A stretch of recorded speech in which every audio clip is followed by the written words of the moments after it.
Após um desaparecimento inexplicado, é fácil presumir o pior, mas as estatísticas nos mostram que as chances de pessoas desaparecidas não serem localizadas são muito baixas. Apenas no Reino Unido, apenas 1% dos adultos que desaparecem ficam desaparecidos por mais de um mês. Só porque alguém desapareceu, não significa necessariamente que algo sinistro está acontecendo. Junte-se a nós no episódio de hoje, enquanto examinamos 3 casos estranhos de pessoas que desapareceram e depois reapareceram.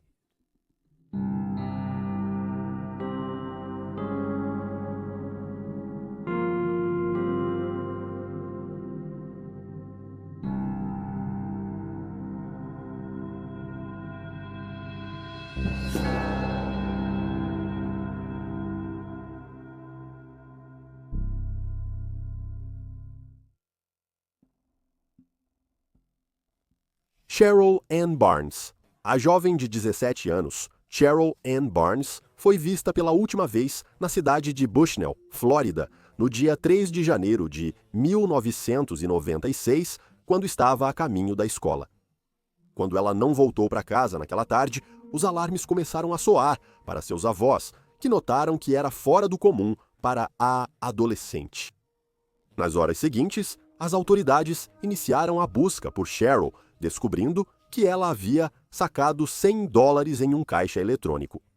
Isso fez os investigadores suspeitarem que alguém sequestrou a jovem de 17 anos. 4 dias após seu desaparecimento, descobriu-se que ela havia aparecido em uma igreja na Pensilvânia, mas deu ao pastor um nome falso. Posteriormente, as autoridades buscaram ajuda para encontrá-la no programa de televisão Os Mais Procurados da América. Por semanas, ninguém sabia o que havia acontecido com a adolescente, mas no início de fevereiro, os investigadores reuniram a primeira pista no caso quando a polícia de Nova York descobriu seu carro, um Mazda de 1988, abandonado em Manhattan. O veículo foi rebocado depois de estacionar ilegalmente perto do Empire State Building, mas levou vários dias para ligar o Mazda à adolescente desaparecida. Porém, em 7 de fevereiro, houve outra reviravolta quando notícias na televisão sobre o caso de Cheryl foram ao ar, incluindo sua fotografia. Uma enfermeira que trabalhava no Beth Israel Medical Center, em Manhattan, imediatamente a reconheceu como uma adolescente sem nome que ela vinha tratando no hospital. Cheryl chegou ao hospital após ser encontrada na cidade, sentada em um monte de neve, usando um colete à prova de balas. Ela estava inconsciente e a equipe do hospital ficou aliviada quando ela finalmente acordou. Ela estava desorientada e incapaz de lembrar como havia chegado a Nova York, ou mesmo o seu próprio nome. A equipe a apelidou de Jane Doe, até que ela foi encontrada e identificada pelas autoridades. Depois que foi localizada, Cheryl foi devolvida à sua família, mas ainda sofria de perda de memória. Não se sabe o que ela fez em 2 das 5 semanas em que esteve desaparecida. Ela passou 3 dias na ala psiquiátrica do hospital, onde os médicos a diagnosticaram com um tipo de amnésia causada por trauma psicológico. Embora alegações tenham surgido pouco depois de que ela teria sido abusada sexualmente pelo pai, é desconhecido se há alguma verdade nessas afirmações. As circunstâncias exatas do desaparecimento de Cheryl ainda são incertas até hoje, com sua família descartando a ideia de que ela fugiu devido a abusos em casa. No entanto, Bill Barnes Sr., tio de Cheryl, não conseguiu fornecer algumas informações sobre o que poderia ter motivado seu comportamento incomum. Um mês antes de Cheryl desaparecer, seu pai havia se casado com uma de suas melhores amigas de apenas 18 anos. Ele afirmou que sua neta poderia ter ficado um pouco constrangida com esses eventos. Um relatório de abril de 1996 do Tampa Bay Times observou que Cheryl mudou desde que retornou para casa, descrevendo-a como antes desorganizada, despreocupada e extrovertida, e agora mais quieta, organizada e reservada. Embora ela se lembrasse de fazer certas equações matemáticas e de alguns de seus hinos favoritos, ainda não conseguia se lembrar de como tinha ido parar em Nova York usando um colete à prova de balas. Relatos indicam que ela não falava muito sobre seu desaparecimento e nunca ofereceu qualquer informação em relação às alegações de que era abusada em casa. Ela também não queria falar com a mídia. Embora as autoridades tenham concluído que ela fugiu de casa, sua família manteve a crença de que ela havia sido levada por alguém. Enquanto isso, seu pai, que sofria com a publicidade negativa devido às acusações contra ele, mudou-se para Chicago com sua esposa de 18 anos. Até hoje, muitas perguntas permanecem no caso de Cheryl. Richard Hoagland.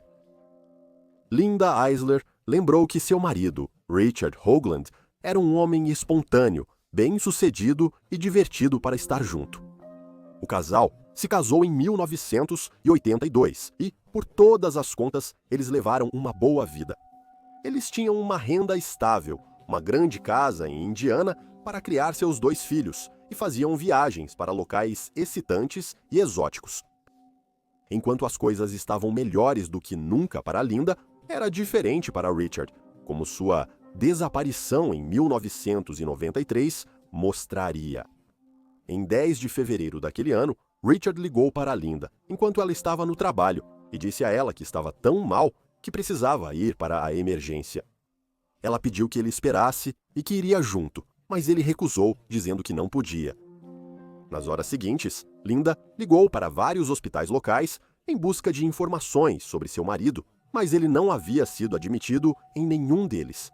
Ao chegar em casa, ela descobriu que nada estava errado. A escova de dentes, o registro geral e as roupas dele foram deixados para trás. Ele nem sequer havia levado um casaco, apesar do tempo frio.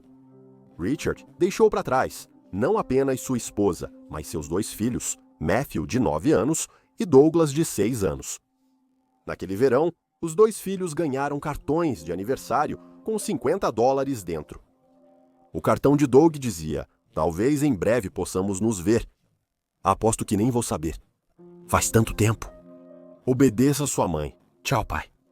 Ainda assim, os cartões do pai dele eram irregulares. Matthew lembrou, inicialmente, você pensa, ok, isso não vai durar muito, ele vai voltar. Mas por décadas, a família nunca mais viu Richard. Após seu desaparecimento, as autoridades encontraram o carro de Richard abandonado no Aeroporto Internacional de Indianápolis, mas não havia registro dele em nenhum voo e seu passaporte foi achado na residência da família. Com Richard desaparecido, a família ficou lutando para sobreviver. Eles perderam seus bens e a mãe de Linda teve que intervir financeiramente para ajudá-los. Linda recorreu à venda do que seu marido havia deixado para trás, incluindo seus ternos de grife. Ela lembrou o quão desolada se sentia, notando que ele nos devastou, ele nos deixou sem nada, absolutamente nada. Eu estava muito abalada. Ela também se perguntava, como você abandona seus próprios filhos? Como você vira as costas? Em 2003, 10 anos após sua família vê-lo pela última vez, Richard foi declarado morto. Linda seguiu em frente com sua vida e, eventualmente, se casou novamente. Por 23 anos, o paradeiro de seu ex-marido permaneceu desconhecido. Não foi até o verão de 2016 que ele finalmente foi localizado, quando uma mulher chamada Cynthia Budznak descobriu durante um projeto de genealogia que uma enxurrada de atividades estava ocorrendo sob o nome de seu irmão morto, Terry Simansky, um pescador que faleceu em 1991 durante um acidente de barco. É afirmado que Terry se casou 2 anos após sua morte e teve um filho. Após a descoberta dessa atividade, ela alertou a polícia, que logo descobriu a verdadeira identidade do homem que se passava por Terry Simansky e tudo foi revelado. Richard estava morando na pequena cidade de Zephyr Hills, na Flórida, onde ele se casou novamente, comprou uma propriedade e um avião, obteve sua licença de piloto e teve outro filho, tudo usando a identidade de Terry. Os investigadores descobriram que, Após fugir de Indiana e de sua família, Richard foi para a Flórida, onde alugou um quarto do pai de Terry. Durante sua estadia, ele ouviu o homem mais velho contar histórias de seu filho falecido e, finalmente, descobriu seu atestado de óbito e o roubou. Ele usou isso para solicitar uma certidão de nascimento, obtendo uma carteira de motorista e se estabelecendo como Terry Szymanski. As autoridades descobriram que a nova esposa dele tinha dúvidas sobre seu passado, mas ele sempre dava uma explicação. Apesar de abordado pelos investigadores, Richard manteve, inicialmente, ser Terry Szymanski. Somente quando apresentaram a certidão de óbito de Terry, ele confessou a verdade. Sua nova esposa e filho ficaram chocados ao descobrir que ele não era quem alegava ser. Richard alegou ter desaparecido devido a problemas familiares com sua esposa e filhos. Richard, aos 63 anos, foi preso por diversas acusações, incluindo fraude de identidade. Ele se declarou inocente inicialmente, mas depois mudou para culpado. Ele cumpriu quase 2 anos em uma prisão federal e depois retornou para a Indiana. Em 2018, ele foi ordenado a pagar quase 2 milhões de dólares em pensão alimentícia atrasada, embora Linda e seus 2 filhos não acreditem que verão 1 centavo disso. Seu filho mais velho, Matthew, declarou que acredita ter se envolvido com pessoas erradas, se deixando levar e se metendo em algo acima de sua capacidade. Ele acrescentou que tem um anel de seu pai, que usa todos os dias. Citação, mas acho que uso para me lembrar de um mau exemplo. Craig Williamson. Craig Williamson, de 49 anos, parecia ter tudo quando desapareceu em 1993. 3 anos antes, ele havia se casado com Christine Reinhardt, no pitoresco local do Lago Tahoe. Dizia-se que os dois estavam profundamente apaixonados e juntos esperavam iniciar um negócio de criação de peixes devido ao seu relacionamento intenso. Após se casarem, o casal comprou uma fazenda em Wisconsin, estado natal de Christine, e começou a criar tilápia, que esperavam vender por todos os Estados Unidos da América. Mas em 1993, a vida de Christine virou de cabeça para baixo quando seu marido não voltou de uma viagem de negócios. Em 28 de agosto, Craig foi a Colorado Springs visitar uma piscicultura com a qual o casal iniciou negócios. Christine ouviu dele pela última vez por volta das 9 da noite em 30 de agosto, quando estavam conversando ao telefone enquanto Craig estava em um motel. Durante a ligação, ele pediu à esposa que ligasse novamente às 5h30 do dia seguinte para começar cedo, mas suas ligações não foram atendidas. Quando ela contatou o hotel para verificarem o quarto dele, o encontraram vazio. Apesar de Christine ter contatado os investigadores imediatamente, eles informaram que ela teria que aguardar 24 horas antes de registrar um boletim de desaparecimento. Mais tarde, no mesmo dia, os cartões de crédito de Craig foram descobertos em El Paso, Texas, a mais de 600 milhas ao sul de Colorado Springs. Mais 2 semanas se passaram antes que o carro alugado que ele estava usando em sua viagem fosse localizado em Juarez, México, logo após a fronteira. Os investigadores examinaram a cena, incertos do que esperar, mas determinaram que não havia sinais de jogo sujo. O carro parecia abandonado, mas nada indicava que algo sinistro havia ocorrido. Christine, porém, queria respostas, mas a polícia deu a ela pouco para prosseguir. Como resultado, ela decidiu investigar por conta própria, chegando em Colorado Springs em 14 de setembro, poucas semanas após o último contato com o marido. Ela descobriu que seus pertences haviam sido deixados no motel onde ele estava hospedado, mas seu quarto e o carro alugado não continham nenhuma evidência de que algo ruim tivesse acontecido. Ainda assim, Christine teorizou que Craig havia sido atacado no dia do seu desaparecimento, deixando-o ferido e desorientado. Ela acreditava que, por causa disso, ele se perdeu.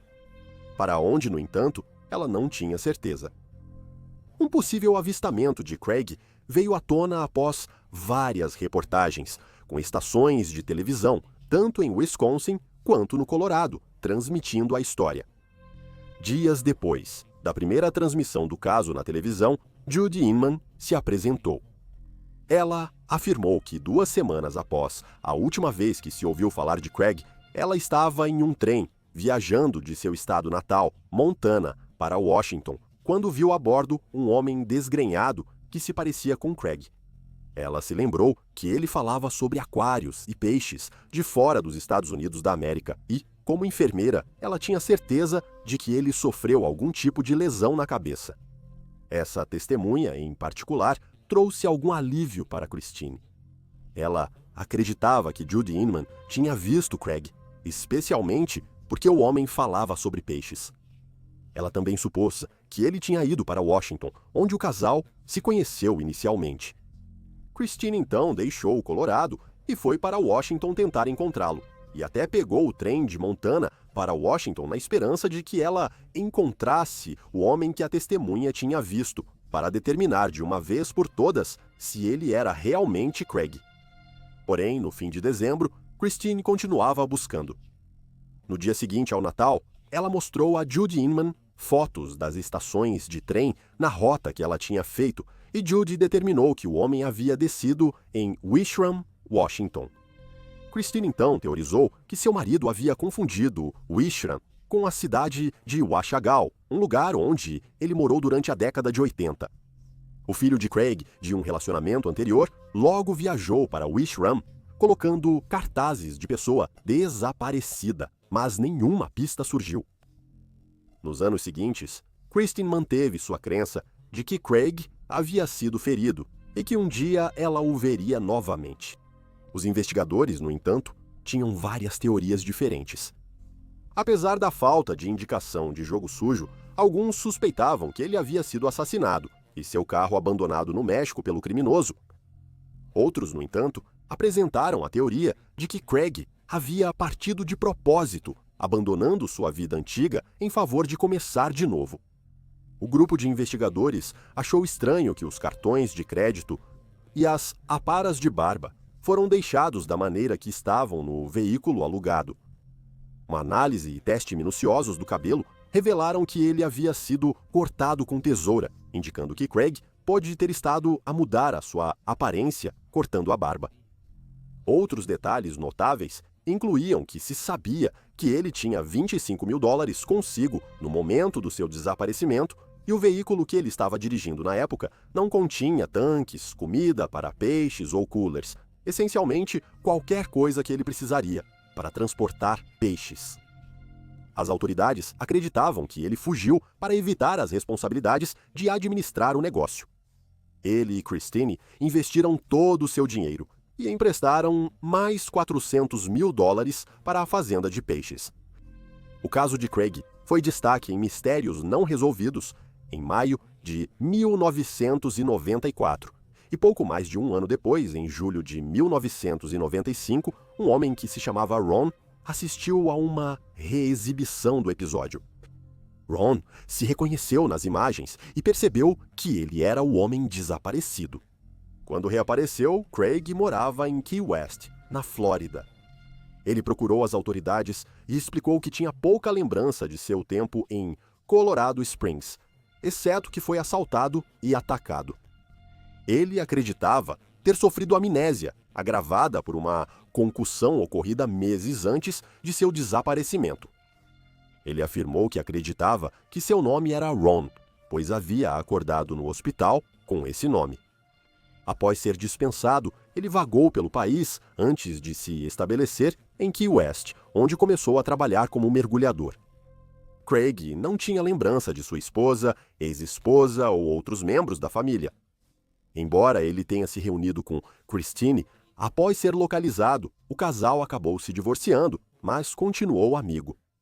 Uma viagem a Colorado Springs não recuperou as memórias de Craig. Após a separação, ele se mudou para a Califórnia, onde tinha amigos, e Christine foi para o Wyoming recomeçar a vida. Apesar das alegações de Craig, alguns investigadores ainda suspeitam que o homem de 49 anos fugiu para escapar de sua nova vida. E aí estão os fatos. Deixe suas teorias e especulações nos comentários abaixo. Curta e inscreva-se para apoiar o canal. Obrigado por assistir, fique alerta, fique seguro e nos vemos na próxima vez.